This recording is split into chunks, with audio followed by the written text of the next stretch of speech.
ನಟ ದರ್ಶನ್ ಒಂದು ಕಡೆ ತೋಟದ ಮನೆಯಲ್ಲೇ ವಿಶ್ರಾಂತಿ ಪಡ್ಕೊಳ್ತಾ ಇದ್ದಾರೆ. ದರ್ಶನ್ ಒಂದು ಕಡೆ ವಿಶ್ರಾಂತಿ ಪಡಿತಾ ಇರಬೇಕಾದ್ರೆ ದೇವರ ಮೊರೆ ಹೋಗಿದ್ದಾರೆ ವಿಜಯಲಕ್ಷ್ಮಿ. ತೋಟದ ಮನೆಯಲ್ಲಿ ದರ್ಶನ್ರನ್ನ ಬಿಟ್ಟು ದೇವರ ದರ್ಶನಕ್ಕೆ ಅಂತ ಹೇಳಿ ವಿಜಯಲಕ್ಷ್ಮಿ ಅವರು ಹೋಗಿದ್ದಾರೆ. ಎಲ್ಲೆಲ್ಲಿ ಹರಕೆ ಹೊತ್ಕೊಂಡಿದ್ರೋ ದರ್ಶನ್ ಬಿಡುಗಡೆ ಆದರೆ ಸಾಕು, ಬೇಲ್ ಸಿಕ್ಕಿದ್ರೆ ಸಾಕು, ಬಳ್ಳಾರಿಯಿಂದ ಬೆಂಗಳೂರಿಗೆ ಬಂದರೆ ಸಾಕು, ಈ ಜೈಲಿನ ಸಹವಾಸ ಮುಗಿದ್ರೆ ಸಾಕು, ಈ ಥರ ಹರಕೆ ಹೊತ್ಕೊಂಡಿದ್ರು. ಆ ಹರಕೆಗಳನ್ನು ತೀರಿಸುವ ಕಡೆಗೆ ವಿಜಯಲಕ್ಷ್ಮಿ ಅವರ ಗಮನ ಇದೆ.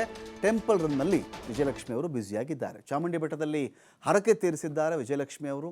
ದರ್ಶನ್ ಅವರ ತಾಯಿ ಮೀನಾ ತೂಗುದೀಪ್ ದಿನಕರ್ ಜೊತೆಯಲ್ಲಿ ಚಾಮುಂಡಿ ಬೆಟ್ಟದಲ್ಲಿ ಪೂಜೆ ಸಲ್ಲಿಸಿದ್ದಾರೆ. ಮೈಸೂರಿನ ತೋಟದ ಮನೆಯಲ್ಲಿಯೇ ನಟ ದರ್ಶನ್ ಇದೀಗ ವಿಶ್ರಾಂತಿ ಪಡ್ಕೊಳ್ತಾ ಇದ್ದಾರೆ. ದರ್ಶನ್ ಆರೋಗ್ಯ ಸರಿಯಾಗಲಿ, ಮುಂದೆ ನೋಡಿದ್ರೆ ಎರಡು ಥರ ಸವಾಲು.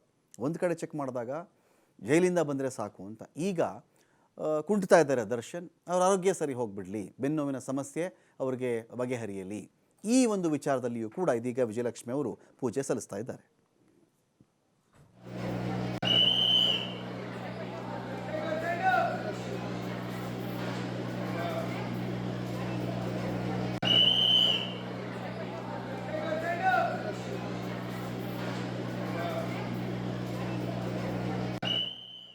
ಚಾಮುಂಡಿ ಬೆಟ್ಟದಲ್ಲಿ ಇದೀಗ ನಾವು ನೋಡ್ತಾ ಇದ್ದೀವಿ ವಿಜಯಲಕ್ಷ್ಮಿ ಅವರು ಪೂಜೆ ಸಲ್ಲಿಸ್ತಾ ಇದ್ದಾರೆ. ಹರಕೆ ಹೊತ್ಕೊಂಡಿದ್ರು ಅಂತ ಕಾಣುತ್ತೆ. ಒಂದು ದೇವಸ್ಥಾನ ಅಲ್ಲ ಬಿಡಿ, ಕಾಮಾಖ್ಯೆಯಿಂದ ಹಿಡಿದು ಕೊಲ್ಲೂರಿಂದ ಹಿಡಿದು ಚಾಮುಂಡಿ ಬೆಟ್ಟದವರೆಗೂ ಕೂಡ ಅವರ ಪತ್ನಿ, ದರ್ಶನ್ ಅವರ ಪತ್ನಿ ವಿಜಯಲಕ್ಷ್ಮಿ ಅವರು ಪೂಜೆ ಸಲ್ಲಿಸಿದ್ದಾರೆ, ಹರಕೆ ಹೊತ್ಕೊಂಡಿದ್ರು. ಸಾಲದಕ್ಕೆ ಅವರ ತಾಯಿ ಕೂಡ ಬಂದಿದ್ದಾರೆ, ದರ್ಶನ್ ಅವರ ತಾಯಿ ಕೂಡ ಬಂದು ಕುಟುಂಬ ಸಮೇತವಾಗಿ ಬಂದು ಅವರಲ್ಲಿ ಪೂಜೆ ಪುನಸ್ಕಾರವನ್ನು ಸಲ್ಲಿಸಿದ್ದಾರೆ. ಈ ಸಂದರ್ಭದಲ್ಲಿ ಹರಕೆ ಹೊತ್ಕೊಂಡಿದ್ದರೆ ಹರಕೆಯನ್ನು ಕೂಡ ತೀರಿಸಿದ್ದಾರೆ ವಿಜಯಲಕ್ಷ್ಮಿ ಅವರು. ದರ್ಶನ್ ಒಂದು ಕಡೆ ತೋಟದ ಮನೆಯಲ್ಲಿ ವಿಶ್ರಾಂತಿ ಪಡ್ಕೊಳ್ತಾ ಇದ್ದಾರೆ. 15 ದಿನಗಳ ಕಾಲ ಮೈಸೂರಲ್ಲಿ ಇರಬಹುದು ಅಂತ ಕೋರ್ಟ್ ಒಂದು ಅನುಮತಿಯನ್ನು ಕೊಟ್ಟಿದೆ. ಅವರಿಗೆ ಒಂದು ತಿಂಗಳ ಅವಕಾಶ ಕೊಡಿ ಅಂತ ಕೇಳಿದರು. ಜನವರಿ 5ರವರೆಗೂ ಕೂಡ ದರ್ಶನ್ ಮೈಸೂರಲ್ಲೇ ಉಳಿಯಬಹುದು. ದರ್ಶನ್ ಬೆಂಗಳೂರು ಬಿಟ್ಟು ಎಲ್ಲೂ ಹೋಗಬೇಕಾದರೂ ಕೂಡ ಕೋರ್ಟ್ ಅನುಮತಿ ಇಲ್ಲದೆ ಹೋಗೋಕ್ಕಾಗಲ್ಲ. ಕೋರ್ಟ್ ಅನುಮತಿ ಕೊಟ್ಟರೆ ಹೆಜ್ಜೆ ಇಡಬಹುದು, ಇಲ್ಲದೇ ಇದ್ದರೆ ಇಲ್ಲ. ಎಲ್ಲಿಗಾದರೂ ಸರಿ ಮೈಸೂರಿಗೆ ನಾನು ಹೋಗಬೇಕು, ನನಗೊಂದು ಅನುಮತಿ ಕೊಡಿ ಸ್ವಾಮಿ ಅಂತ ಕೇಳಿದರು. ಆ ಅನುಮತಿ ಪ್ರಕಾರ ಅನುಮತಿ ಈಗ ದರ್ಶನ್ ಮೈಸೂರಲ್ಲಿ ಇದ್ದಾರೆ.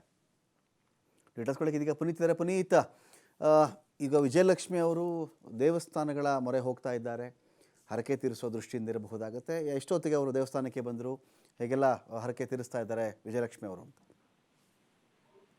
ರಮಕಾಂತ್, ಈಗ ನಟ ದರ್ಶನ್ ಅವರು ಮೈಸೂರಿನಲ್ಲಿ ವಿಶ್ರಾಂತಿಯನ್ನು ತೆಗೆದುಕೊಳ್ತಾ ಇರತಕ್ಕಂಥದ್ದು. ಮೈಸೂರಿನ ಶ್ರೀನರಸೀಪುರ ರಸ್ತೆಯಲ್ಲಿರುವಂತಹ ವಿನಿಶ್ ಫಾರ್ಮ್ ಏನಿದೆ, ಆ ಒಂದು ಫಾರ್ಮ್ ಹೌಸ್ ನಲ್ಲಿ ರಿಲ್ಯಾಕ್ಸ್ ನಲ್ಲಿ ಇರ್ತಕ್ಕಂಥ ದರ್ಶನ್ ಏನಿದ್ದಾರೆ, ಅವರನ್ನ ಹೊರತುಪಡಿಸಿ ಈಗ ಅವರ ಕುಟುಂಬಸ್ಥರೆಲ್ಲರೂ ಕೂಡ ನಾಡದೇವಿ ಚಾಮುಂಡೇಶ್ವರಿಯ ದೇವಸ್ಥಾನಕ್ಕೆ ಭೇಟಿಯನ್ನು ನೀಡುವ ಮುಖಾಂತರ ಮಧ್ಯಾಹ್ನ ಮೈಸೂರಿನ ಚಾಮುಂಡಿ ಬೆಟ್ಟದಲ್ಲಿರುವಂತಹ ಚಾಮುಂಡೇಶ್ವರಿ ದೇಗುಲಕ್ಕೆ ಭೇಟಿ ಕೊಡುವ ಮುಖಾಂತರ ಅಲ್ಲಿ ಅವರ ಹರಕೆ ಏನಿತ್ತು, ಒಂದು ಹರಕೆಯನ್ನು ತೀರಿಸುವಂತಹ ಒಂದು ಕೆಲಸವನ್ನು ಕೂಡ ಮಾಡಲಾಗಿರ್ತಕ್ಕಂಥದ್ದು. ಇಲ್ಲಿ ದರ್ಶನ್ ಅವರನ್ನ ಹೊರತುಪಡಿಸಿದ್ರೆ ವಿಜಯಲಕ್ಷ್ಮಿ ಅವರು ಇರಬಹುದು, ಜೊತೆಗೆ ದರ್ಶನ್ ಅವರ ತಾಯಿ ತೂಗುದೀಪ್ ಶ್ರೀನಿವಾಸ್ ಅವರ ಪತ್ನಿ ಏನಿದ್ದಾರೆ ಮೀನಾ ತೂಗುದೀಪ್ ಅವರು, ಜೊತೆಗೆ ಅವರ ಪುತ್ರ ವಿನೀಶ್ ಅವರು ಇರಬಹುದು, ಜೊತೆಗೆ ಅವರ ಅಕ್ಕನ ಮಗ, ಇವರೆಲ್ಲರೂ ಕೂಡ ಕುಟುಂಬ ಸಮೇತರಾಗಿ ಚಾಮುಂಡಿ ಬೆಟ್ಟಕ್ಕೆ ಭೇಟಿಯನ್ನು ನೀಡುವ ಮುಖಾಂತರ ಅಲ್ಲಿ ವಿಶೇಷವಾದಂತಹ ಪೂಜೆಯನ್ನು ಸಲ್ಲಿಸುವ ಮುಖಾಂತರ ಈ ಒಂದು ಸಂಕಷ್ಟದಿಂದ, ಅಂದ್ರೆ ಆ ರೇಣುಕಾಸ್ವಾಮಿ ಕೊಲೆ ಪ್ರಕರಣಕ್ಕೆ ಸಂಬಂಧಪಟ್ಟಂತೆ ಅವರು ಸೆರೆವಾಸ ಅನುಭವಿಸುವಂತದ್ದಿರ್ಬೋದು, ಈಗ ಎದುರಿಸ್ತಾ ಇರ್ತಕ್ಕಂಥ ಆರೋಗ್ಯದ ಒಂದು ಸಮಸ್ಯೆ ಇರ್ಬೋದು, ಇದರೆಲ್ಲಂದ್ರಲ್ಲೂ ಕೂಡ ಮುಕ್ತಿ ಸಿಗ್ಬೇಕು ಅಂತ ಹೇಳಿ ಹರಕೆಯನ್ನು ಹೊರಲಾಗಿತ್ತು. ಈ ಹಿಂದೆ ಅವರು ಸೆರೆವಾಸದಲ್ಲಿದ್ದಂತಹ ಸಂದರ್ಭದಲ್ಲೂ ಕೂಡ ಚಾಮುಂಡಿ ಬೆಟ್ಟಕ್ಕೆ ಹಲವು ಬಾರಿ ಭೇಟಿಯನ್ನು ನೀಡಿದಂತಹ ವಿಜಯಲಕ್ಷ್ಮಿ ಹಲವು ಹರಕೆಗಳನ್ನು ಹೊರುವಂತಹ ಒಂದು ಕೆಲಸವನ್ನು ಮಾಡಿದ್ರು. ಅದೇ ರೀತಿಯಲ್ಲಿ ಇವತ್ತು ಹರಕೆಯನ್ನು ತೀರಿಸುವಂತಹ ಒಂದು ಕೆಲಸಕ್ಕೆ ಮುಂದಾಗುವ ಮುಖಾಂತರ ಇವತ್ತು ದೇವಸ್ಥಾನದಲ್ಲಿ ಆ ಒಂದು ವಿಶೇಷ ಪೂಜೆಯನ್ನು ಸಲ್ಲಿಸುವಂತಹ ಒಂದು ಕೆಲಸವನ್ನು ಮಾಡಿದ್ರು. ಅಲ್ಲಿ ಪ್ರಧಾನ ಅರ್ಚಕರಾಗಿರುವಂತಹ ಶಶಿಶೇಖರ ದೀಕ್ಷಿತ್ ಅವರು ಈ ಒಂದು ಪೂಜೆಯನ್ನು ನೆರವೇರಿಸುವಂತಹ ಒಂದು ಕೆಲಸವನ್ನ ಮಾಡಲಾಗಿರ್ತಕ್ಕಂಥದ್ದು. ಈಗ ವಿಶ್ರಾಂತಿಯಲ್ಲಿರ್ತಕ್ಕಂಥ ದರ್ಶನ್ ಅವರು ಕೂಡ ಚಾಮುಂಡಿ ಬೆಟ್ಟಕ್ಕೆ ಬರ್ತಾರೆ. ಜೊತೆಗೆ ಈ ಚಾಮುಂಡಿ ಬೆಟ್ಟಕ್ಕೆ ಬರೋದ್ರ ಜೊತೆಗೆ ಚಿಕಿತ್ಸೆಯ ಒಂದು ನಿಟ್ಟಿನಲ್ಲಿ ಕಾಮಾಕ್ಷಿ ಆಸ್ಪತ್ರೆಗೂ ಕೂಡ ಬರ್ತಾರೆ ಅನ್ನೋ ಮಾತುಗಳು ಕೂಡ ಇದ್ವು. ಈ ಒಂದು ಹಿನ್ನೆಲೆಯಲ್ಲಿ ಅಭಿಮಾನಿಗಳು ಕೂಡ ಆ ಒಂದು ಕಾಮಾಕ್ಷಿ ಆಸ್ಪತ್ರೆ ಇರಬಹುದು, ಚಾಮುಂಡಿ ಬೆಟ್ಟ ಇರಬಹುದು, ಎರಡು ಭಾಗಗಳಲ್ಲೂ ಕೂಡ ನೆರೆದಿದ್ರು. ಆದ್ರೆ ಇಲ್ಲಿ ದರ್ಶನ್ ಅನ್ನು ಹೊರತುಪಡಿಸಿ ಅವರ ಕುಟುಂಬಸ್ಥರು ಚಾಮುಂಡಿ ಬೆಟ್ಟಕ್ಕೆ ಬಂದು ಈಗ ಪೂಜೆಯನ್ನು ಸಲ್ಲಿಸಿರ್ತಕ್ಕಂಥದ್ದು. Thank you Puneeth.